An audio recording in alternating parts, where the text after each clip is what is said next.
அனைவருக்கும் வணக்கம். நம்ம மல்லி சீரியல்ல என்னெல்லாம் சுவாரஸ்யமான விஷயங்கள் நடக்க போகுதுன்னு பார்க்கலாம் வாங்க.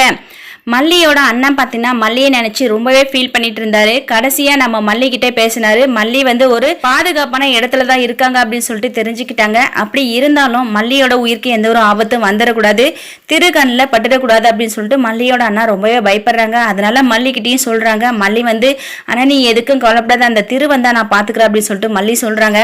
இருந்தாலும் இப்ப மல்லியோட அண்ணன் வேலை செய்யற இடத்துல பாத்தீங்கன்னா அவங்களோட ஆளுங்க வந்துட்டாங்க. அதனால அவரால் முழுசும் போன் பேச முடியல, போனை வச்சுட்டு போயிடுறாரு.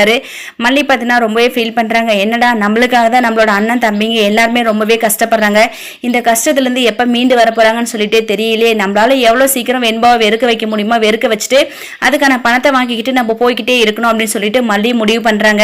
மல்லி என்னதான் முடிவு பண்ணாலும் அந்த பணத்தை வாங்கிட்டு போனாலும் நம்ம வெண்பாவை விட்டுட்டு மல்லியால ஒரு நிமிஷம் கூட இருக்க முடியாது. ஸோ அது நம்ம மல்லி வீட்டை விட்டு வெளியில போனாதான் மல்லியாலேயே அந்த விஷயத்தை உணர முடியும். வாங்க வெயிட் பண்ணி பார்க்கலாம் என்ன நடக்க போகுதுன்னு சொல்லிட்டு. தேங்க்யூ.